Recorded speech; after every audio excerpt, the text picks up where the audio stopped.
Now, you've got to ask yourself the reason that I'm here today. And it's been suggested that I'm here to sell a book called Deadly Deception. There's only two ways that you can get the truth to people. By your own words out of your own mouth, and by putting them on paper. And that's the reason for the book.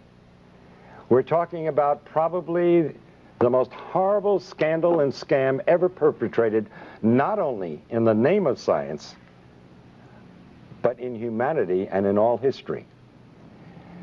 Today is December 7th, and I was 12 years old when the attack on Pearl Harbor came, and I remember World War II very well. And it's a very significant day today, because I see an incredible parallel between what is going on in the so-called AIDS epidemic and what happened in the years preceding and resulting in World War II. The great lie of Hitler. It's amazing. I think he would envy the job being done by members of the National Institutes of Health and even the media, especially in this country. I charge the media with part of the responsibility, and a very significant one, in a current Holocaust that can end up being worse than the one that occurred during World War II.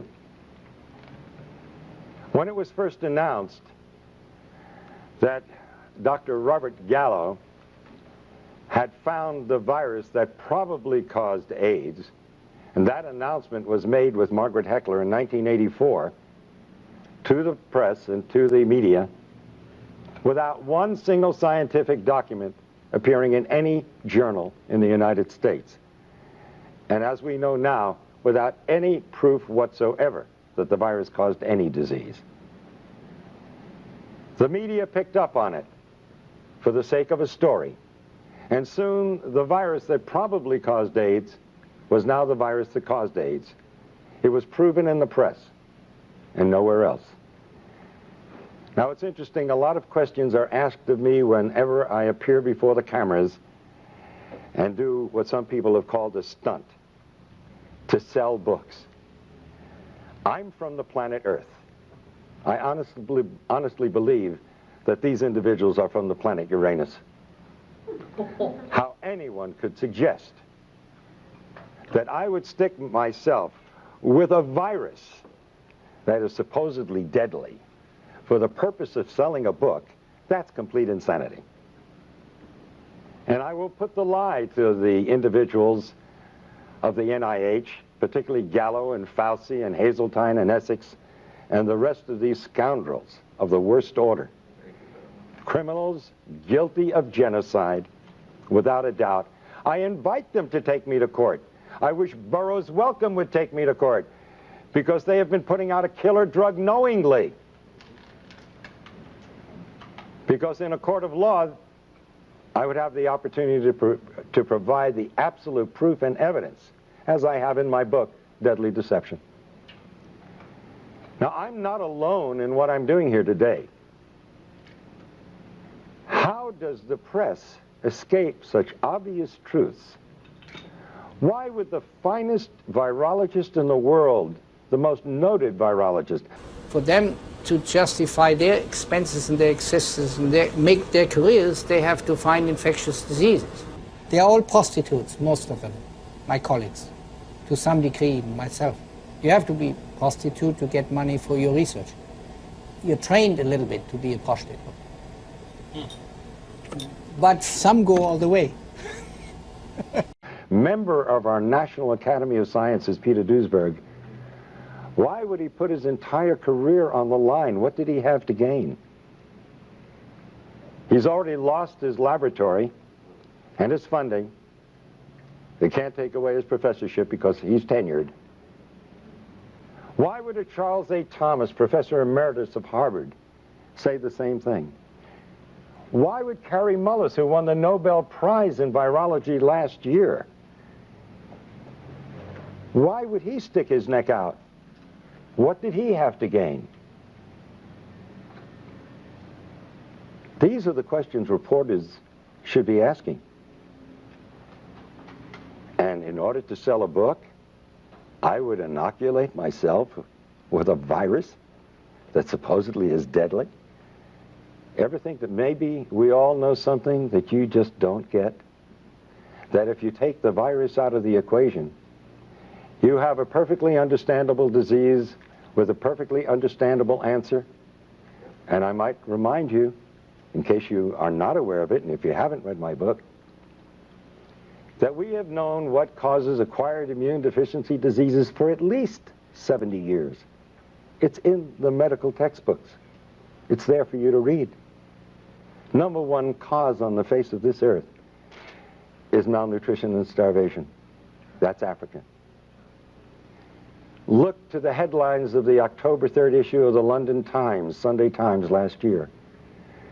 And the inside headlines that screamed across 2 pages, the plague that never was. Speak to Philip and Evelyn Kreinen, who head partage with an organization of 250 people, their own hospital, their own doctors, their own laboratories, who have lived in the heart of the epidemic, supposedly, or the supposed epidemic, for 5 years. There is no epidemic. It doesn't exist. They are there. They're not some character who goes through from the World Health Organization and says, oh, I've seen the people dying. Of course you have. We all saw them on television in Somalia. What do you think you were looking at? That was AIDS, due to starvation, due to malnutrition. It's no big secret what's causing AIDS. We've known it for 70 years. Number 2 is drugs. And don't just think of street drugs, because the number one cause of AIDS today is actually 2 medical drugs. AZT, a drug that was discovered in the 60s as a chemotherapeutic drug for cancer and was shelved because it was too toxic to treat cancer. A drug worse than cancer is being used to treat people who are immunosuppressed. Now let's go back to the other causes of AIDS. So it's not only street drugs but medical drugs, but now 3 is radiation. What do they worry about at Chernobyl and Nagasaki and Hiroshima? But number 4 is chemotherapy. Number 4.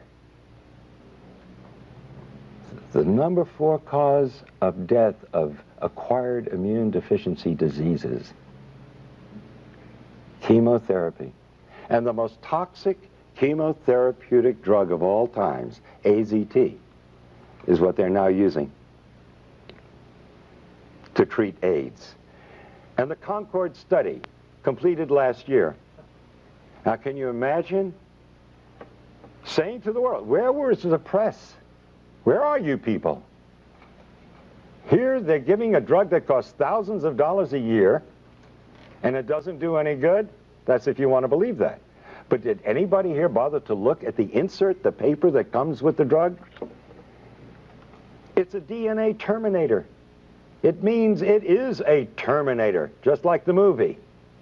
It terminates life. You terminate DNA, you terminate life. And they talk about side effects in the insert. When are you going to learn there is no such thing as a side effect in medicine? It's an unwanted direct effect. And you know what one of the unwanted direct effects of AZT is? Lymphoma, cancer, one of the diseases of AIDS, as they call it. Oh, another so-called side effect, which is really an unwanted direct effect, pancytopenia. You need a definition? Pancytopenia. Pan, all, cyto, cells, penia, loss of all your cells. That's AIDS. That is the definition of AIDS. So AZT, by definition, by their own drug insert, causes AIDS, and nobody survives AZT. That will eventually lead to your death. And they've cut the dosage way down. because it was killing them too fast. It's like giving somebody a large dose of strychnine and they die within 5 minutes. And so the next person, you give them a few drops of it and they last 4 or 5 days, and you say, strychnine's a wonderful drug. This person lasts 5 times longer. This is the kind of thing that they present to the world. Now, I have offered for over a year now, and I continue to offer it, $100,000 to anyone who will give me one scientific document that proves that HIV causes any serious disease. It doesn't. It is a scandal and a scam beyond belief. The virologists who are responsible for this, what do they have to gain? Now, I don't know what Duesberg had to gain, or Charles A. Thomas, or Kary Mullis. He already got his Nobel Prize. Why does he come out and say it? And he's the one that found the test, the PCR reaction. And he said that there is no body of evidence that supports that the virus causes any disease whatsoever. But what about the individuals who have perpetrated this lie? They are all multi-millionaires. What do we have to say about the National Institutes of Health when a private laboratory, independent laboratory, found AZT to be 1,000 times more toxic than the laboratory of the NIH? We can understand a 5% error in a laboratory, even a 10% error. But a 10,000% error? Or 100,000% error? That's fraud. And as I understand it, the word has gone out, and there's even documents and letters to prove it, that the CDC, the same organization that let blacks go untreated with syphilis, well documented, just to see what would happen with the disease. This same organization who had to admit that they can't give in on the AIDS thing now because nobody would ever be able to trust the government. I think the last election tells us what the people think about government. But science is acting no differently than politicians do. And now we have disease by politics. Isn't it strange that the same day or the day after Robert Gallo filed for a test for HIV after it was announced? This sounds like premeditation. You mean he just happened to have this test available? And so the same day or the following day, he files for a patent? He had a test. He was simply looking for some kind of a disease he wanted to apply it to. And that test. 30,000 Russians who tested positive for HIV were then tested with another test that's supposedly far more accurate to confirm the positivity. And 66 out of 30,000 proved to be positive. That means that the test HIV is 99.997% inaccurate. You want to take a test that's 0.003% right? Okay. I tested negative. And of course, Fauci said that you need, when he was answering what I did in Cleveland a week ago, he said, well, he's going to have to stick himself 300 times to transmit the virus. Where are you people in the press? 300 times to transmit a virus? You cannot have an epidemic under those circumstances. If you can't transmit it by blood, you certainly can't transmit it sexually. There is no epidemic. But who has to gain from this? Dr. Duesberg? What is he gaining from this? That alone should alert the press to who's telling the truth. And if you hear an argument amongst politicians and one calls the other names and doesn't answer the specific charges scientifically, who's the liar? Fauci and Gallo, instead of answering the scientific conflicts and contradictions that Dr. Duesberg has so brilliantly pointed out, instead of answering them, they call him a homophobe.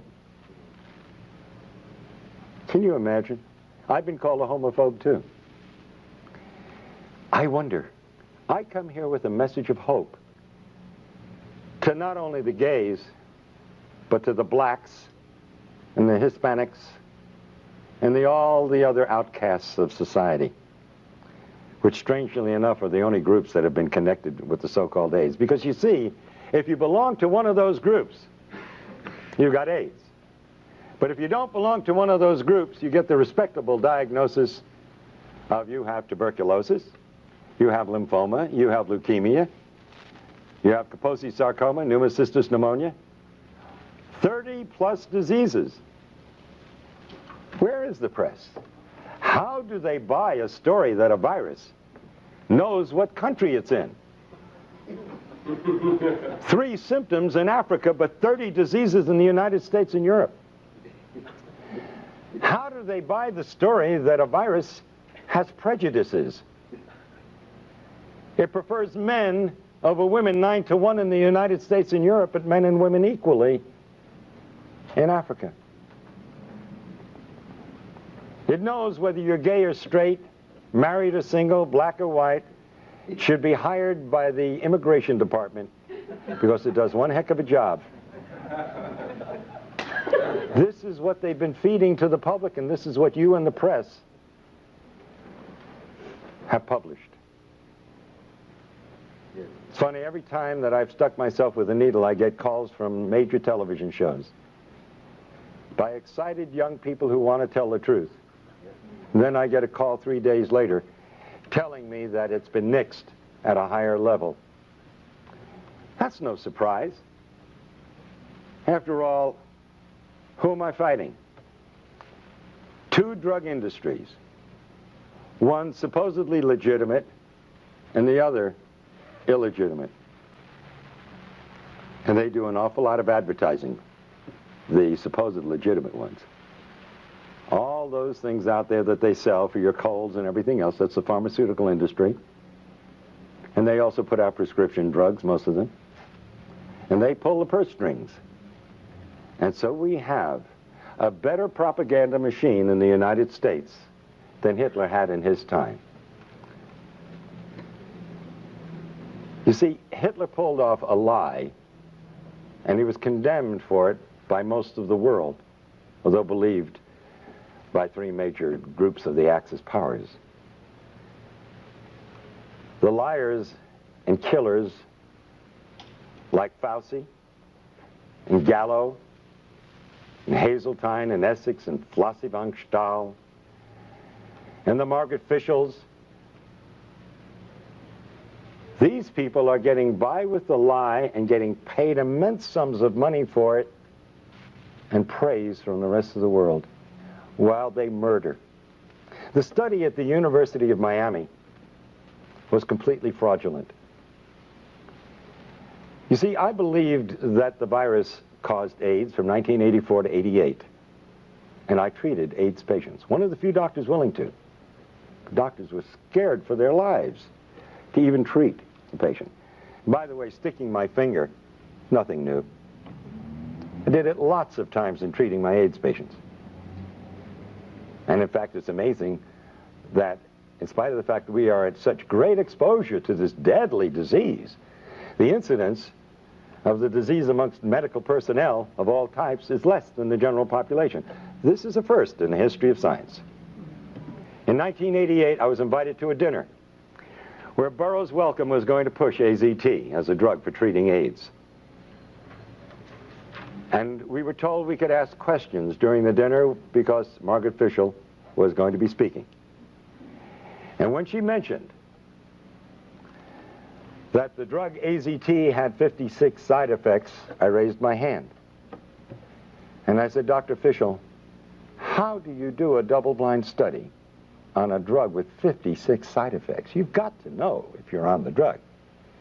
And she said to me and the rest of the doctors sitting there, well, the placebo had 31. And I raised my hand again. How could a placebo have 31 side effects? How could an inert substance have 31 side effects? I didn't know what was wrong then, but I knew there was something wrong. I knew there was something dreadfully wrong, and I didn't know how dreadfully wrong and how deadly wrong it was. But the answer came years later. The FDA, as you probably know, released AZT after 4 months of a proposed 6-month study. They cut it short because one group in this double-blind study where nobody knew who was on what, one group was doing better than another group. And so out of compassion, they terminated the study. I don't blame them for that. And sure enough, the AZT group was doing so much better than the placebo group. And so they released the drug. But then 18 months later, their own investigator from the FDA brought back his report. And guess what it showed? The participants in the study knew the first week who was on the drug and who wasn't. You didn't have a double-blind study. It wasn't the Cadillac of studies. Not only that, some of those on AZT admitted to sharing their drug with members of the placebo group. That explains the 31 side effects in a placebo group. Some of them were taking AZT, side effects. But, and by the way, that makes it a complete washout as a scientific study. Right then and there, the drug should have been discontinued, called back. But then came the kicker in this report. The individuals on the AZT in the 4 months of the study received 6 times more blood transfusions than the placebo group. What happens when you get a blood transfusion? You look better, you feel better, and you live a little bit longer. But the most important question and lesson from all of this, you must ask the question, why did those on AZT need 6 times more transfusions in a 4-month period than the individuals on the placebo? Because you're dealing with a killer drug, and you need those blood transfusions to survive, and coincidentally they made you look a little bit better and healthier than the other group. You recall, you fellows and gals in the press, a couple of weeks ago you reported in your newspapers that we were killing off our senior citizens with too many drugs. And how do you cure them? You get them off the drugs. And how were these people dying of so-called AIDS? From the number 2 cause, drugs. Both medical and street drugs. But one in particular that stood out and has been linked by 24 scientific papers with Kaposi sarcoma, and that's poppers or amyl nitrite. It's very rare that you see a case of Kaposi sarcoma in Africa because they don't use poppers. And this is the first disease, human disease, we can't give to a simian monkey. And I'm talking about legitimate diseases, because you see the virologists have been coming up with more diseases than you can imagine. And haven't you bothered to notice most of them never pan out? They disappear from the headlines and they're never heard of again because they weren't diseases really in the first place. Like SMON, a disease in Japan. For 15 years they pursued viruses. And what did it turn out to be? Enteroviroform, a drug for diarrhea that they were using over there.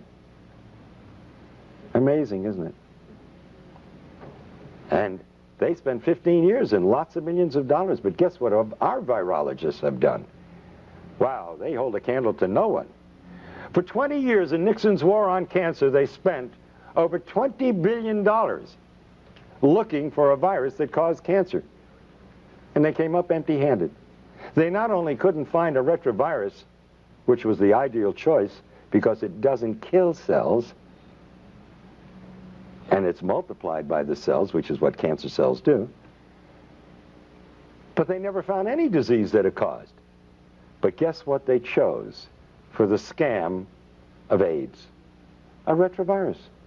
Already $20 billion in 20 years, we found nothing that it does. And we also found that absolutely it doesn't kill cells, because if it did, it would commit suicide. It needs the cell in order to replicate, to be alive. So the epidemic would be over before it began. It's impossible. But this is the virus. They've just spent another $20 billion in only 10 years' time. And they're asking for more. And now they want to give us a vaccine. See? Oh, will they make money with that? They not only have a test for HIV, which, by the way, is not for the virus, it's for immunity. Like I say, it's the first disease in the history of medicine. When you're immune to it, you're going to die from it. But now, they want to give us a vaccine. The test HIV tests for antibodies, not for the virus. Well, antibodies is what you get when you use a vaccine. You want to produce antibodies to fight the disease. I'm at a loss to understand. If we already have the antibodies, why do we want to create the antibodies? Kind of redundant, isn't it? Oh, by the way, if you take these very same antibodies and you put them in Gallo's culture in his laboratory, you just ruined his multi-million-dollar culture that he's making a fortune out of. Because you see, these antibodies destroy the culture. Does the press bother reading? Do they understand the English language? And yet you want to condemn me and say that I'm out for publicity? Well, what is it that Peter Duesberg is out for? He held the reputation, and still amongst honest scientists, as being the foremost virologist in the world. What is Kary Mullis out for? He just won the Nobel Prize. Why does he want to put at risk that incredibly marvelous reputation of being a Nobel Prize winner? Why would he put that at risk? Unless maybe there's still some honest scientists around. The CDC was looking for something like that when it came along. They were looking for it already. They were hoping there was going to be a new plague because polio was over. The CDC's budget was getting decreased. This is back in like the early 80s. There were memos around the CDC that says, we need to find a new plague. We need to find something that'll scare the American people so they will only give us more money. Suddenly there was a lot of money available for anybody who wanted to study HIV. And nobody ever looked back and said, why do we want to study HIV? Bob Gallo said on television, causes AIDS. There wasn't a scientific reference, like a paper that somebody had submitted with like experimental data in it and like logical discussion and said, here's how come we know that HIV is the probable cause of AIDS. There was nothing out there like that. Nothing. Can you tell about your experience when you met Luc Montagnier for the first time and you questioned him about his... Well, he had a reference for HIV since he is the one who... By the time I met Luc Montagnier, I had met a lot of AIDS researchers at meetings, and I had always gone up to them. If they talked like they knew about HIV and AIDS, I always went up to them afterwards and I said, where can I find a scientific reference that I can use for my... Remember I said I had a sentence there. It said HIV is the probable cause of AIDS, and I needed to have that backed up by something before I could write it and submit it. And I went around and I asked a whole lot of people. I said, well, the people, you know, I can't find it. First I looked for it, you know, just in like computer searching kind of stuff like that. But then I said, there's got to be somebody that knows this. So you go to experts and ask them. And so I asked all these people one after the other, and none of them had it. None of them. And I was getting really freaked about that. That's when I first started saying, they don't know. Nobody really knows. This whole thing is a big sham. It's ridiculous. Now what about the rest of them out there? You know, I often ask myself the question, if my children were still in school and I had house payments to make and I had to put them through school, etc., would I be doing what I'm doing today? I don't think I've ever answered the question because I'm kind of afraid of what I might answer if I was going to answer honestly. And he who is without sin shouldn't be casting any stones. So I won't cast the stones at the thousands and thousands and thousands of virologists out there who are going along with this scam. Because you see, they would be out of jobs if they dared criticize Margaret Heckler or the heads of the NIH. They'd be out of jobs, and they'd have families that they have to support, and futures that would be down the drain. You don't cross the establishment. And so the lie is being perpetuated by the silence.